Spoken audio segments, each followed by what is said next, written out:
سورہ نساء آیت نمبر 3، آپ حضرات کے پاس پیج نمبر ہے 152۔ اعوذ باللہ من الشیطان الرجیم، بسم اللہ الرحمن الرحیم۔ وَإِنْ خِفْتُمْ أَلَّا تُقْسِطُوا فِي الْيَتَامَى فَانكِحُوا مَا طَابَ لَكُم مِّنَ النِّسَاءِ مَثْنَىٰ وَثُلَاثَ وَرُبَاعَ، فَإِنْ خِفْتُمْ أَلَّا تَعْدِلُوا فَوَاحِدَةً أَوْ مَا مَلَكَتْ أَيْمَانُكُمْ ذَلِكَ أَدْنَىٰ أَلَّا تَعُولُوا۔ صدق اللہ العظیم۔ اللہم صل علی محمد النبی الأمی وعلی آلہ وسلم تسلیما کثیرا کثیرا۔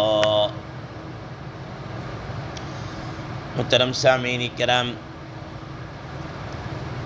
اس آیت مبارکہ کے متعلق آج ہمارا چوتھا یا پانچواں درس ہے، تو اس کا ترجمہ ہو چکا ہے۔ آج اس آیت کے متعلق ایک آخری بات ذکر کر کے ہم پھر انشاءاللہ العزیز آگے چلیں گے۔ محترم سامعین کرام، قرآن مجید اللہ تبارک و تعالیٰ کی ایک ایسی کتاب ہے، ایک ایسا سمندر ہے کہ اس کے اندر انسان جتنا غوطہ زن ہو جائے اتنے ہی معانی، مفاہیم، مطالب اور یہ سب چیزیں سامنے آتی ہیں۔ یہ ہماری کمی کوتاہی ہے کہ ہم اس تہ تک ہم پہنچ ہی نہیں سکتے۔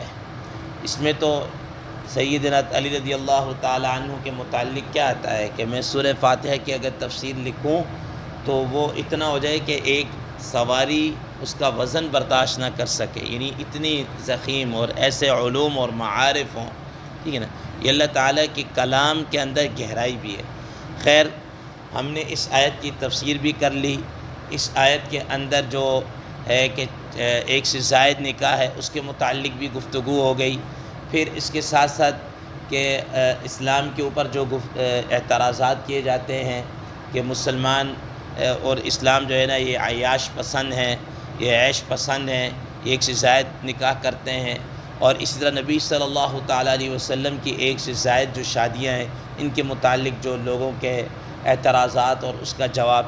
پھر او ما ملکت ایمانہم، کہ جو تمہارے ماتحت ہیں یعنی لونڈیاں ہیں، باندیاں ہیں، ان کے ساتھ، اور یہ لونڈیاں باندیاں ان کے متعلق جو اعتراض یا جو ڈیٹیل تھی وہ کل کے درس میں بیان ہو گئی۔ آج لونڈیوں کے حوالے سے ایک اور بات کر کے اس ٹاپک کو ہم کلوز کریں گے۔ محترم سامعین کرام، کہ باندیوں سے مراد وہ عورتیں ہیں جو شرعی جہاد کے اندر قید ہو کر مسلمانوں کے قبضہ میں آئیں اور امیر المسلمین، امیر المؤمنین وہ لوگوں کے درمیان اس کو شرعی ضابطے کے مطابق تقسیم کرے، تو ان باندیوں سے، ان لونڈیوں سے بغیر نکاح کے ہم بستری کرنا یا جماع کرنا جائز، یا ان کو لونڈیاں کہا جاتا ہے۔ اس ضمن کے اندر یہ بات ذہن نشین رہے کہ اگر آج کل کے زمانے میں جیسے ہم دیکھیں گھروں کے اندر ماسیاں ہوتی ہیں کام کرنے والی، گھروں کے اندر کام کرنے والی خواتین آتی ہیں، یاد رکھیے گا یہ ہرگز اس کے اندر شامل نہیں ہے۔ اگر کوئی آدمی ان کے ساتھ کوئی اس طرح کی حرکت کرنے کی کوشش کرے گا تو یاد رکھیے گا یہ خالص زنا ہے، حرام ہے۔ ان سے حضرات علماء کرام رحمہ اللہ فرماتے ہیں کہ ویسے ہی پردہ کرنا ہوگا جیسا کہ ایک غیر محرم عورت سے پردہ کیا جاتا ہے، ان کے ساتھ کسی قسم کا کوئی اختلاط یا یہ چیزیں نہیں ہے، وہ اس ضمن کے اندر آتی ہی نہیں ہے۔ اس لیے ان کو لونڈیا یا کہ یہ جی ہمارے ماتحت ہیں تو ان کے ساتھ کوئی اور وہ اپنا خبث باطن کو ظاہر کرے، یاد رکھیے گا ان کے ساتھ کسی قسم کے اس طرح کی حرکت یہ خالص زنا کے حکم میں آئے گی، اور جو شرعی اس پر ضابطہ ہوگا وہ اس پہ لاگو ہوگا۔ دوسرے نمبر پر اسی طریقے سے یاد رکھیے گا، آپ حضرات کو بتایا تھا کہ سابقہ زمانوں کے اندر غلام اور باندی بنانے کا اور بھی تصور تھے کہ کسی نے اپنے آپ کو بیچ دیا، قرض کے اندر آ گیا، یا جناب اعلیٰ کسی نے اغوا کر کے لا کر کسی کو بیچ دیا. یہ ساری چیزیں اسلام نے ان سب کی نفی کی ہے. چنانچہ آج کے زمن میں کوئی عورت یہ کہے کہ میں آپ کی باندی جی، میں تمہارے باندی بن کے رہوں گی اور یوں اور وہ، اس کے کہنے سے نہ وہ باندی لونڈی کوئی نہیں بنے گی. یا کوئی آدمی جناب اعلیٰ اپنی عورت کو، اپنے بچوں کو یا بیٹی کو بیچ دے، چاہے غربت کی وجہ سے یا کسی وجہ سے، یاد رکھیے گا کہ یہ بیچنا کرنا بھی وہ ان باندیوں کے حکم میں نہیں آئے گا. اسی طریقے سے اگر کوئی جناب اعلیٰ کہیں سے اغوا کر کے لے آئے اور اس کو کنڈیپ کر کے کسی کو آگے سپلائی کر دے یا بیچ دے یا کچھ اس طریقے، یاد رکھیے گا یہ ساری چیزیں کیا ہیں، اسلام ان سب کی نفی کرتا ہے کہ یہ ان میں سے کوئی ایک بھی طریقہ باندی اور وہ لونڈیوں والا نہیں ہے، صرف ایک ہی طریقہ جس کو بیان کیا جا چکا. محترم سامعین کرام، اگلی بات جو ہم نے ذکر کرنی ہے، قرآن مجید کی اس آیت مبارکہ میں فرمایا فَانْكِحُوا مَا طَابَ لَكُمْ، فَانْكِحُوا مَا طَابَ، تم نکاح کرو جو تمہیں پسند ہو. یاد رکھیے گا نکاح جو ہے یہ اسلام نے کیا کہتے ہیں، اس کی جو فطری طور پر، جبلی طور پر ہر انسان کے اندر ایک چیز رکھی ہے، مرد کے اندر عورت کی خواہش اور عورت کے اندر مرد کی کیا ہے خواہش رکھی، اور اس کے حصول کا ایک جائز ذریعہ جو رکھا ہے وہ نکاح ہے. وہ کیا ہے؟ نکاح ہے. اسی وجہ سے رسول اللہ صلی اللہ تعالیٰ علیہ وسلم نے نکاح کرنے کی ترغیب دی ہے. حدیث مبارکہ میں آتا ہے کہ رسول اللہ صلی اللہ علیہ وسلم ایک مرتبہ قریش کے جوان جو تھے ان کے پاس گئے تو فرمایا یا معشر الشباب، اے قریش کے نوجوانوں، من استطاع منکم الباءۃ فلیتزوج، تم میں سے جو استطاعت رکھتا ہو نکاح کرنے کی، اسے چاہیے کہ وہ نکاح کرے. فإنه اغض للبصر واحسن للفرج، کہ یہ اس سے نگاہیں پاکیزہ رہتی ہیں اور انسان کی شرمگاہ کی حفاظت رہتی ہے. ٹھیک ہے نا، یہ اس نکاح کی غرض کو اور اس کے مقصد کو کیا کر دیا گیا، بیان کیا گیا، اور ترغیب کیا ہے دی گئی ہے. تو محترم سامعین کرام، حدیث مبارکہ کے بقول کہ انسان اگر بے نکاح رہے تو یہ شریعت کی نظر میں کوئی مستحسن نہیں ہے، کوئی اچھا نہیں ہے. ہاں سم ٹائم ایسے ہوتا ہے، بعض آدمی ایسے ہوتے ہیں کہ ان کے ذاتی کوئی اپنی کوئی ایسی مجبوری یا کوئی ایسا ہوتا وہ نکاح نہیں کرتا، وہ اس کے اوپر کسی دوسرے کو قیاس نہیں کیا جا سکتا. یا مثال کے طور پر کسی ایک صحابی کے عمل کو لے کر کے دیکھو جی انہوں نے نہیں کیا، یا وہ اس طرح تھے یا اس طرح، تو وہ کسی ایک آدمی کی حالت کو لے کر اس پر باقی چیزوں کو قیاس نہیں کیا جا سکتا. ان کے اپنے ذاتی معاملات ہے، ذاتی ہو سکتا ہے نہ ہو یا خیر. نبی کریم صلی اللہ علیہ وسلم نے فرمایا کچھ چیزیں ایسی ہیں جو حضرات انبیاء علیہ السلام کی مشترکہ ہیں، جن میں سے آپ صلی اللہ علیہ وسلم نے فرمایا خوشبو ہے، حیا ہے، نکاح کرنا ہے، مسواک کرنا ہے. تو یہ نکاح کرنا یہ انبیاء سابقین کے اور تمام انبیاء علیہ السلام کی ایک مشترکہ سنت ہے. محترم سامعین کرام، اب یہ ہے کہ نکاح کے اندر کس چیز کو ترجیح دی جائے، کس وجہ سے عورت کے ساتھ کس وجہ سے نکاح کیا جائے، مرد کے ساتھ کس وجہ سے نکاح کیا جائے. تو اس کے بارے میں یاد رکھیے گا کہ پسندیدگی کے اور نکاح کے اسباب مختلف ہو سکتے ہیں. ٹھیک ہے نا، جیسے کہ حسن ہو سکتا ہے، حسن و جمال ہو سکتا ہے، مالداری ہو سکتی ہے، خوش اخلاقی ہو سکتی ہے، حسب و نسب ہو سکتا ہے، دینداری ہو سکتی ہے.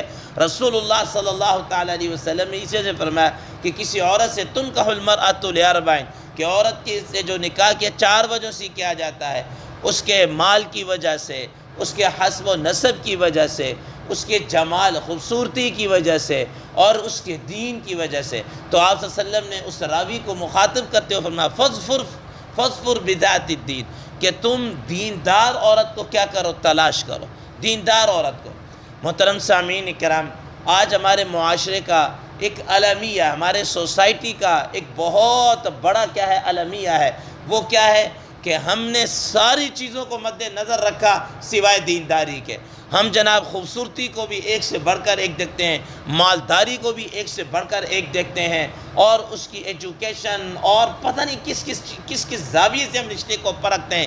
لیکن معذرت کے ساتھ آج تک کسی رشتے والے نے یہ نہیں پوچھا کہ یہ جناب اعلیٰ سوائے کوئی ایک آدھ کے کہ جناب یہ دیندار بھی ہے کہ نہیں، اس سے قرآن مجید بھی پڑھا ہوا ہے کہ نہیں، کیا نیک لوگوں کی صحبت میں بھی رہی ہے. اسی عورت نے آگے چل کر ایک خاندان کی پرورش کرنی ہے، اسی کے اوپر تو اسی نے تو بچوں کو ایک گائیڈ لائن دینی ہے. یہی تو آنے والی نسل کا سب سے پہلا کیا ہے، ایجوکیشنل انسٹیٹیوٹ ہے. یہ جناب اعلیٰ درسگاہ ہے. لیکن ہم ان چیزوں کو نہیں، ہمیں بس یہ پتہ ہے خوبصورت ہے اور یوں ہے اور فلاں ہے۔ اب یہی وجہ ہے، معذرت کے ساتھ کہنا پڑتا ہے کہ آج ہماری وہ بچیاں، بیٹیاں، ہماری وہ بہنیں ہر چیز کے اندر ٹاپر ہوں گی، ہر چیز کے اندر ٹاپر ہوں گی، لیکن اگر ان کو نہیں پتہ تو دینداری کے متعلق نہیں پتہ، 24 گھنٹے ان کے ہاتھوں میں موبائل، نہ شوہر کی پرواہ، نہ گھر کے حالات کے، اور یہ اس طریقے سے اور ان چیزوں میں۔